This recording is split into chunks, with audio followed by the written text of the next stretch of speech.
क्रोध आ जाता है महाराज जी, इसलिए मुझे हार्ट बाईपास सर्जरी भी कराना पड़ा महाराज जी। क्रोध पर मैं बात ये है ना कि क्षमता हमारी भोगों से नष्ट हो गई है।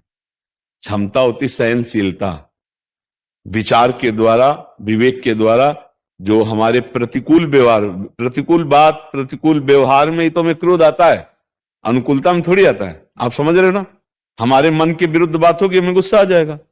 अब हमारी विचार क्षमता खत्म हो गई भोगों के कारण, हमारे अंदर आध्यात्मिक शक्ति खत्म हो गई भोगों के कारण, तो जरा सी बात में गुस्सा आ जाता है। और अगर विचार शक्ति बढ़ जाए, आज चर्चा में सुना था क्या? सत्संग में थे क्या? नहीं हो गए, सत्संग में थे।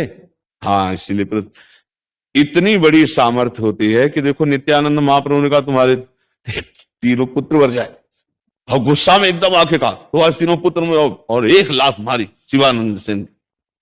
लेकिन वो मुस्कुराते ही रहे। प्रभु तो कहा तुम्हें गुस्सा नहीं है? बोले प्रभु जिस चरण रज के लिए तरसते थे आज वो सीधे चरण हमारे, तो हमें गुस्सा क्यों आएगा? वो बोले हमने कहा था तुम्हारे तीनों पुत्र मर जाए। तो बोले प्रभु वो तो आपके ही है, आप रखो या ले लो, वो तो आपका विषय है। मुस्कुरा दिए। मतलब प्रतिकूल से प्रतिकूल परिस्थिति में भी विवेक के द्वारा क्रोध से बचा जा सकता। और वो विवेक जो है बाजार में तो मिलता नहीं। अनुकूलता में कभी गुस्सा नहीं आता, प्रतिकूल जहां हुआ तो हमें गुस्सा आ जाता है। यही हमारी बंधन की वृत्ति है, अनुकूल का भोग करना और प्रतिकूल में नाराज हो जाना।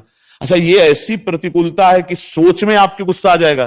कोई प्रतिकूल नहीं है सामने, लेकिन सोच बदल गई। तो सोचते कोई साष्टांग प्रणाम करता है और वो उसका भोग कर रहा है कि मुझे साष्टांग प्रणाम किया।